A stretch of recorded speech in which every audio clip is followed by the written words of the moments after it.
What's going on, guys? Roman the Romer here. I'm here with Matthew Osborn, the creator of NuPrice. What's going on, everyone?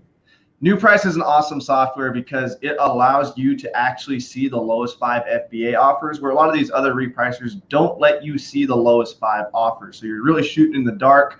I'm actually messing around with Reprice it a little bit. I'm looking at the items not processed report, and there's tons of items that aren't being hit because the apps just can't see it. It's not the app's fault. Amazon limits their API, which, what does the API even stand for? I don't even know, actually. I have to look that up. It's what Amazon allows the software to see.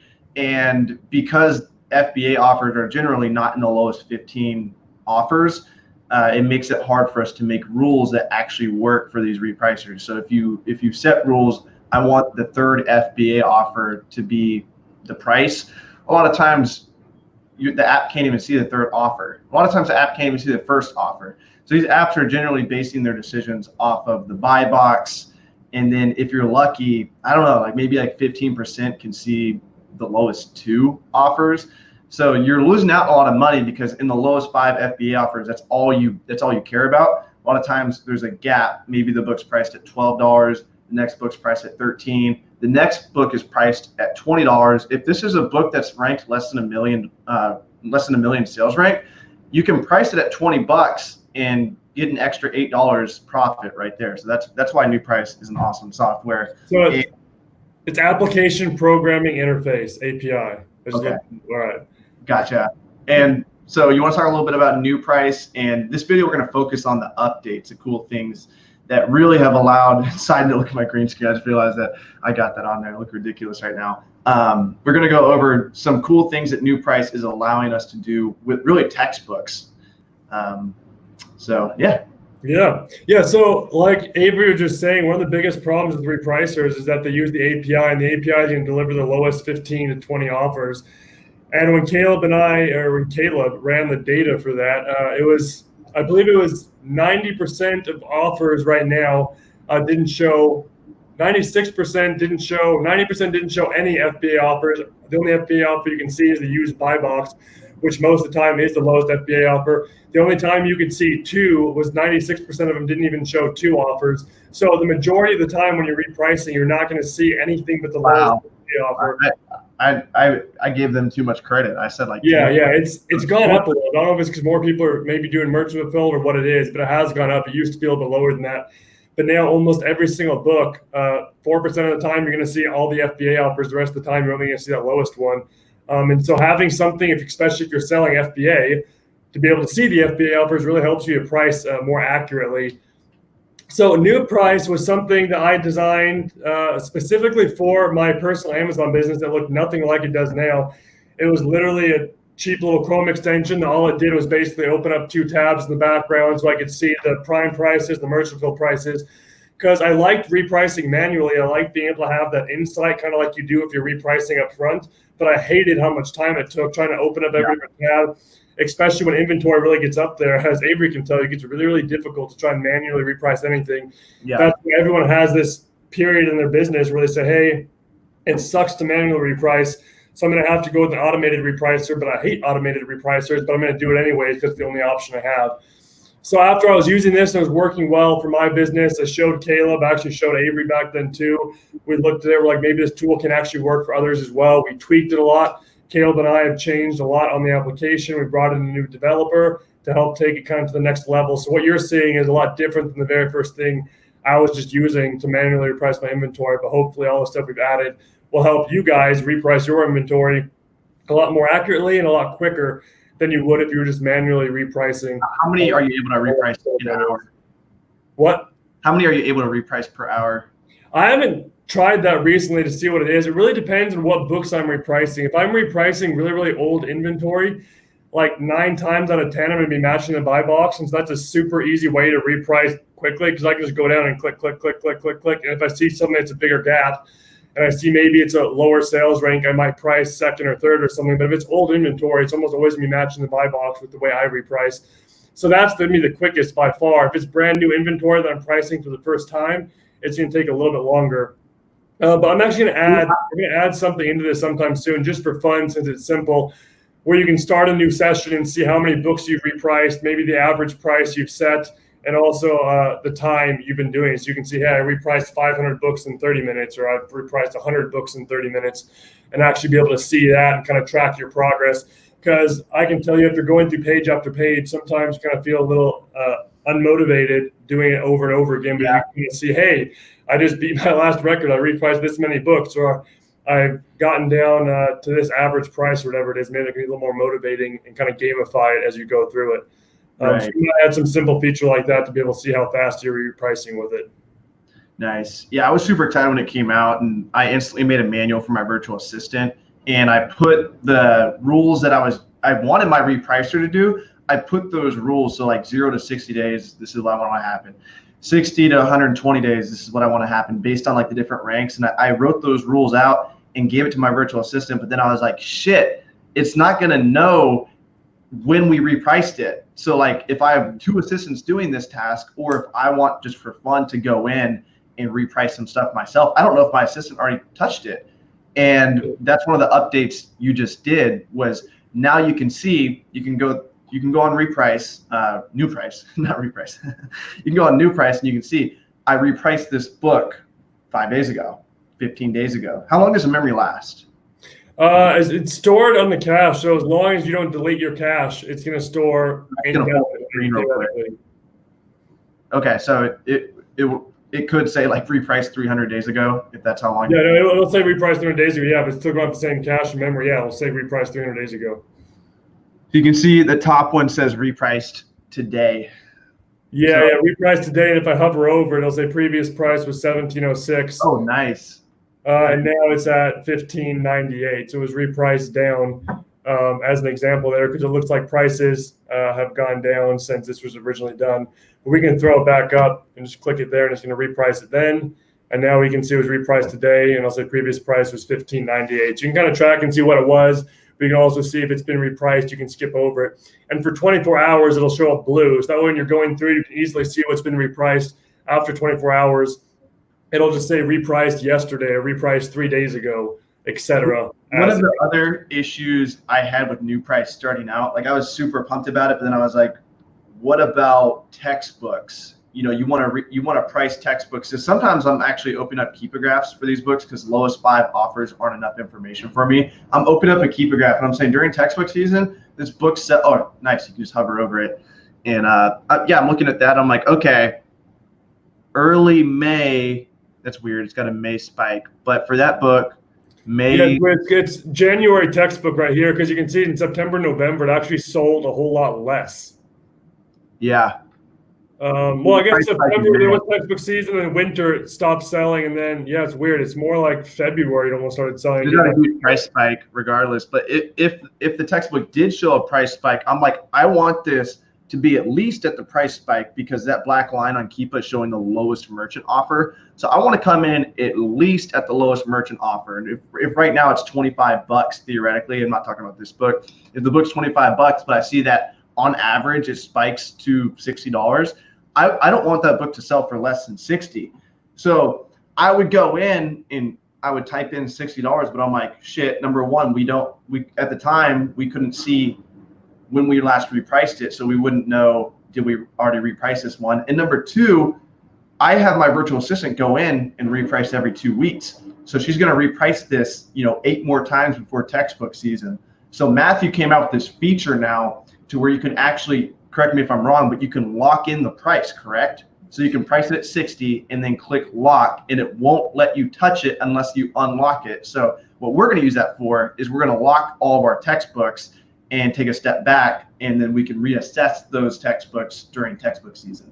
Is that correct? Yeah, exactly. It's just a light feature right now. We'll add some things to make it a little bit better, but right now it's just this little lock icon. On any of these things, you can click it, it'll be locked, and then if I try and click on any of these prices, it will not let me reprice it unless I come back over here and unlock it. Right now, it's just green either way. I'm going to try and make it so it's red when it's locked. That way you can easily see which books are locked. But that way you can accidentally not reprice something that you don't want to reprice and wait till textbook season.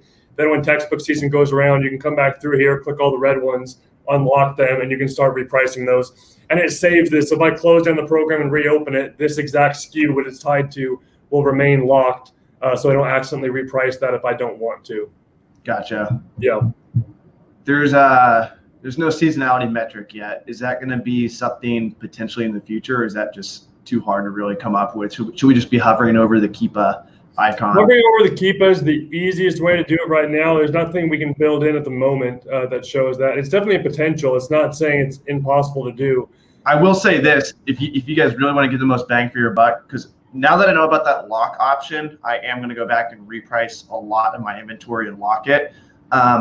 Don't waste your time locking inventory. Like, don't waste your time repricing sub $20 textbooks, because the prime bump's just not going to be there. Focus on $30 to $30+ books, because the prime bump is much more prominent. You're going to see $10 prime bumps, $30 prime bumps, and those are the books you really want to lock down. You don't want to lock down a $2 or $3 prime bump. It's just not that significant, in my opinion.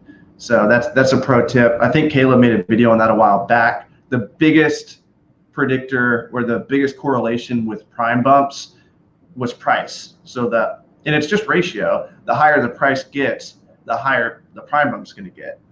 So it's a pro tip. Yeah. Any other updates that I'm forgetting about? No, you want to go through some of the basic. We can just go through some of the basic features here for people that haven't seen it before. I can walk through it. Okay, and then after that, we can get into some Q&A. We already got a couple questions coming in, and then hop off here. Just some basic stuff for those of you that maybe are just seeing this for the first time. One of the ways is when you first open this, it's going to be automatically sorted by your newest inventory to your oldest inventory, and it's going to show you active inventory when you first open up the program. So we're scrolled down a little bit right here. We can see these are 138 days old, 142 days old. And the reason I like this is because if you go to Amazon's managed inventory page, it's going to show you the date it was listed, which technically the date it was listed, you can do the math in your head and figure how old it was. But I had a bunch of mental notes for when it's 60 days old, I want to do this. When it's 180 days old, when it reaches a year, 365 days old, I want to do these repricing rules. And it was more difficult to do that just staring at the dates. And so we translate the dates into how many days it's been in your inventory. So like, for example, Avery, one of his rules, he wants to reprice when it's been there up to 60 days, right? You want to find the ones that have been there 60 days old? Yeah. So we can tell a VA, open the program and scroll down and reprice until it shows 60 days old and then stop. That way they're not looking at a date trying to figure out if that book is 60 days old or if it's 70 days old. They can easily see, hey, this is exactly 60 days old. It also allows you to hit sort by it and find your oldest inventory. So I can say, hey, this book has been sitting here for 520 days and it's got a floor price right now of like $6. Probably not something I want to keep in there any longer. I've paid enough storage fees for that book already if it's been in there 500 something days. So days range, you can see right there, we have rank. Rank is green if it's up to 1 million. It's orange if it's 1 million to 3 million. And then it's red if it's 3 million or above. They're just very broad general guidelines, mainly for books. That way you can kind of see something with your eye, know if it's a little quicker selling, slower selling, or if it's very slow with how often it's selling. We have the current price up here, and below it you can see your profit for this specific book. So based on the weight of the book and all the fees associated with that book, this will be the profits. You don't accidentally price something at a big negative. Like if I were to, just for a second, price this down at like $10, I'll reset it. Let's see here. $1.28. I'm still making a profit right there, but I'm gonna bump this back up real fast to 17. But now you can see now it's $7.27 profit. This is just like, I don't want to throw out like a bunch of like update requests, but it would be cool just to have the option to dispose, because before this call, me and Matthew were talking about at what point are you going to dispose of book, and the answer should be whenever you sell it at a greater loss than disposing it. That's when you should dispose it. So it'd be cool if there was like a little trash can icon and it would just add it to like a removal order instantly. Yeah, no, we're definitely going to add in a way to dispose it. Right now, what some customers are doing is they'll go through and if they see something that needs to be disposed, they'll just set the price at one specific price, like $9.97. They'll go back through and sort all the inventory $9.97 on Amazon and then just dispose that whole list. So they can just set a price on here, then go through on Amazon and dispose everything that's at that exact price they set. So that's a workaround you can do right now, but we will be adding a feature to be able to dispose inventory. But yeah, like Avery said, I think it's a really important point to harp on for a second. There's a lot of people I feel like don't understand when they should dispose inventory and when they should keep it. So one of the requests when we first started making NuPrice we got every single day was, how do I know what my cost was on this book so I know when I'm losing money on this book? So for example, they would take a book like this and say, okay, I want to be able to factor in that I spent $2 on this book so I know if I'm losing money on it. But in reality, you don't need to know that information when you're repricing, because if the price drops, and let's say the price is now at $7 or something like that, if we click $7, we'll be negative on this book, right? Yeah, negative 96 cents. You're still coming out ahead, even if you sell that book for 50 cents profit. Even though you paid $2, your choices are to dispose it and pay 60 cents or to sell it at $1 and recoup at least $1 that you spent. So whether you spend $30 in this book or $1 in this book, it shouldn't really affect how you reprice this, because at least you're going to be getting some of that money back. We had some customers that were saying they would dispose inventory once they would lose money based on what they paid for it, which you don't want to do that because you're going to lose a lot of money if you do that. Like Avery said, it can be beneficial to sell something even at a loss as long as it's not a greater loss than it costs to dispose it. So back right here again, if I choose 738, it's 96-cent loss. If it costs $1 to dispose this book, it would be more beneficial to sell it at a 96-cent loss. Yeah, and I'm sure you incorporate this because you're thinking of having like the app become more intuitive, where it has like suggested prices and stuff like that. Where if it is at a loss period, it will kind of notify you and be like, hey, look, like warning, don't like it's negative. Yeah. No, we're definitely, when we get to the features with disposal, we'll add some things in like that where it's easy to add something to disposal. And it'll also have a little recommended thing where it says like recommended for disposal, as in you're losing money on this book right now. And maybe it'll even like blur out all of these prices right here and just have a little button that says dispose negative 27 cents or something right now. Mm-hmm. So you can easily go through and say, hey, I'm losing money. I should dispose of this right now because right now I'm selling it at a greater loss than it would even cost to dispose the book. But yeah, that's one important thing, like you said, is that even if you're going to lose 10 cents, sometimes it's better to sell it at a 10-cent loss than to pay 60 cents to dispose it. You're still coming out ahead. A lot of people dispose something as soon as it gets really, really low in the profit range when it's actually costing them more money to do that. Right. So we do have the profit there. Like you guys saw, the profit turns red if it's negative, it's green if it's positive. So you can easily see if something's losing you money as you go down. We can see right here, these are all used. New shows up as a different color. And these are all FBA books. If we click this, it'll open it up on Amazon, so we can actually see the Amazon page, and we see the condition right here. And then over here, merchant fulfilled, FBA, you can see the very good, good. You can see the conditions next to everything. Mm-hmm. And then we have used buy box and new buy box. If there's no new buy box, it's not going to show up. If it's restricted, it'll say SUP, like you can see right here. So this one's restricted. So Amazon's not actually even showing this used buy box right now. It's suppressed, as we call it.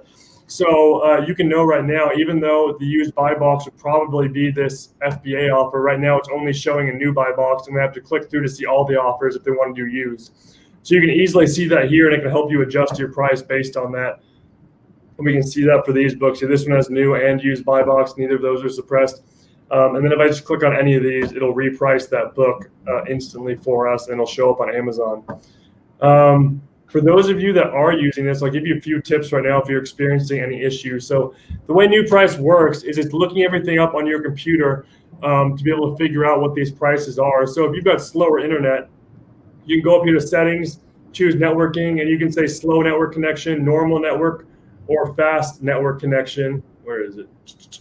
Right here. So fast will load the prices very quickly, but if your computer is slowing down, you might want to slow this down. Or if you're experiencing any issues, another thing you can do is just clear your session data, which will clear all the data, and you can restart it, and it'll most likely fix any issues you're having. Or most helpful, you can click contact support, and you can create a support ticket right here in the app. Tell us your name. It'll send all your error logs to our email so we can actually see what was going on with the application. If something's going wrong, it'll email us instead of having to go and actually open up your email and type something. We can see all the error logs. We can see what went wrong with the program if you're having any issues. So be sure to do that. I won't click this, but if you click settings right here, you can choose what account you're looking at. And you can also choose if you want to price above or below whatever button you click on. And you can also choose if you want it to auto load all the prices or if you want to manually do it in case your computer is very slow, which some customers have very slow internet. So it's more beneficial to do it manually and click each item instead of loading all of them at once. But yeah, those are pretty much the features. This one right here just refreshes the information for this specific item. If for some reason it didn't load properly or you want to refresh it and see if there's new information, you can just click that on each individual item too. Nice. All right, we got a couple questions coming in. Yeah. Boom, baby. Are you guys keeping your buy low, sell highs? Are you guys keeping this software? Oh my gosh, that's cool. You said what? Yeah, this is cool. Are you guys keeping your FBA prices higher going forward with the new restrictions, knowing when FBA sells, at least for books, that new FBA won't really be coming in? Well, theoretically, yeah, but now that the coronavirus hit, I don't know. I'm not too optimistic, and I don't know. Who knows what's going to happen over the next couple months? But I don't think you should be super optimistic with pricing at this point. Would you agree, Matthew? Or yeah, so we have no idea how long it's going to last. Theoretically, if the ban lasts a long time, then yes, in one sense, stuff will be going out of stock, so you can maybe get a higher price for it. But also, if it's only lasting for a little while, I wouldn't, like Avery said, be too optimistic about it and try and get a super high price, because then you might not be able to sell that book at all for a while. Sometimes for cash flow standpoint, since you're not going to be listing new books, it's probably better to get a sale now and actually have some cash flow coming in than to completely hold off, since you have no new inventory coming to your account. So cash flow is going to be slowing down since you're not listing right now. Yeah, that's actually a super interesting point, Bilo. I've thought a lot about that myself. Let's see. I'm pulling up a Keepa graph on my computer. I don't have. Yeah, I like your question because it correlates with your name, right? Bilo. So. Let's see. This is a biology book, and we can look at the trends over the last few years. This is a commonly gated book. I'll pull it up for everybody to see real quick. Is it the one with the flower on the front? Or are you doing like the you already know. All right, so here we go. Sunflower. This is the non-paid Keepa version. I have the non-paid Keepa. So we can see, and I guarantee you down here, it's not showing this right now, but this is going to be where the used offers are. I guarantee you the used offers are just decreasing as the years go on. And you guys know supply and demand. As the supply decreases, the price increases. So we can see this is generally what happens with textbooks starting out. There's not much fluctuation from season to season. Then a bunch of used asshole resellers enter the market. Boom, the price tanks. This is actually a good thing for online arbitrageurs because this allows seasonality to come in. You see it starts going up and down, up and down. And this is a low merchant price. The FBA price is going to be during the peak season. The FBA price is actually probably 20 to 30% higher up here. So this is just showing the low merchant price right now. So keep in mind that you could actually probably sell this book for 20% more than whatever the peak is. So this book goes down to 70. You want to buy this book around 70, 80 bucks. You can see right here, can you see my screen good? Yeah, I can see your screen well, yeah. So you can see my desired price is $70. So whenever this drops below 70, I get a notification on my email. You can set up email notifications. Then we purchase that book and we send it in, and we know we can sell this for like 180 during textbook season. And you can see that this last year was actually a greater question, Bilo. Yes, there is an increase in FBA in all prices during textbook season due to these restrictions. So it's kind of bittersweet. It's good for the people that use restrictedinventory.com, gatedinventory.com if you're a Bilo fan, restrictedinventory.com if you're a Rover the Rover fan. Do you know about gatedinventory.com, Matthew? He's one of my competitors now. Gatedinventory.com, really? Yeah, it's a new one. They're popping up like pimples left and right all over the place. So I'm looking at your question again. I wonder if I think he's talking about the restrictions and people aren't able to list right now. Oh, is he? I think that's what he's talking about. Because he means new offers are coming in because no one can list anything right now is what he's asking. I think. I could be wrong. Maybe he's asking about restrictions. Either way, restrictions are restrictions. They do the same thing. They decrease the supply. So you want to answer the other way of interpreting that question? If Matthew's referring to right now, it's coronavirus season, and who knows how long this is going to last, but we cannot create FBA shipments. If you guys are interested in how to create FBA shipments. He said yes. Yes, I believe he means like as in the restrictions of no one being able to send in books right now, right? Okay. I think he said yes. I'm guessing that's what he means, is that. Another ambiguous answer. What'd you say? Another ambiguous comment because now we still don't know. He said yes. Yeah, no, yes. I don't know which yes that was referring to. I'm guessing he means people not being able to list. But same thing, like I was saying before, is actually I was answering your question the way I think you'd written it the first time, where people aren't sending stuff in anymore, so there's fewer things in inventory. So if someone really needs to buy that book right now and there's very few offers, you can theoretically get more money for it. No one knew it's coming in, but the other perspective was good to hear too. Yeah. So either way, there's not people coming in. Now there's like even less people coming in. So like I said, you can theoretically get more money for it if you hold on to it potentially, but we have no idea how long this is going to last. It could end soon. And if you're not going to be listing any new items yourself, your cash flow is going to keep going down. So if you need a cash flow, it's better to sell it at a price you can sell it for right now than try to hold out for a higher sale. But if you're fine trying to hold out for a higher sale and maybe you want to wait till the supply goes down a little bit, you can do that too. But there's always a chance they'll just reopen listing again, and then you'll lose out on the sale you could have gotten during that time. Yeah. It's kind of like the stock market right now. Like now might be a good time to buy a lot of books for flipping, but you just don't know if the prices are going to recover. There's a lot of price tanks right now. I think prices will eventually recover. It depends on how long it is. But yeah, some sellers are freaking out and trying to sell everything they can. So there are prices going down right now, as you can see with some books, with people freaking out. They're unsure, they're uncertain. So everyone tries to tank their prices to get out as much as they can, as quick as they can. So in that sense, yeah, if you're using something like eFlip and doing online arbitrage, it could be a very good time to buy things, even though you can't list them right now if you have the capital to do it and you're not struggling cash flow wise. Right. I'm going to take away that green screen. One more thing I wanted to say, I didn't finish this thought. If you guys do want to create FBA shipments, you can on AccelerList. I have a video on this if you go back to my channel, but you're going to create a merchant fulfilled batch. You're not going to complete the batch unless you want the listings to go active. Currently, my team is not having listings go active. Our plan of attack is I have like 6 different listers at 6 different locations, and we're going to have them make a bunch of different boxes. So each batch is its own box. It's going to be a merchant fulfilled batch. As soon as Amazon lifts the restriction on shipping inbound packages or inbound shipments, what we're going to do is on AccelerList, you can download the inventory loader file. So we're going to take the inventory loader file. If that's going to be respective to the batch name, which will show up on AccelerList, and we're going to upload an FBA shipment via the inventory loader file, because it's going to have all the M SKUs in there. And if shit really hits the fan and they extend this ban on FBA shipments, what we're going to do is we're keeping track of which SKUs are in which box. So they're going to have, let's say they have 20 boxes set aside in their living room by the time the ban is supposed to be lifted. And if it's not lifted, they extend it another 2 weeks or another 2 months, whatever happens. We can go ahead, go back through AccelerList, hit accept or complete batch on all the merchant fulfilled batches, and then all of our listings become active merchant fulfilled. If anyone purchases from us, we'll know which box the book is in, because the box number is worked into the SKU, and so they can go back and say box number 2. Okay, it's not going to be too hard. We're not doing the ticketing system thing. It's not going to be too hard. Yeah, to go you back only to box have maybe 2 20 books in there, so it's pretty easy to see. Yeah.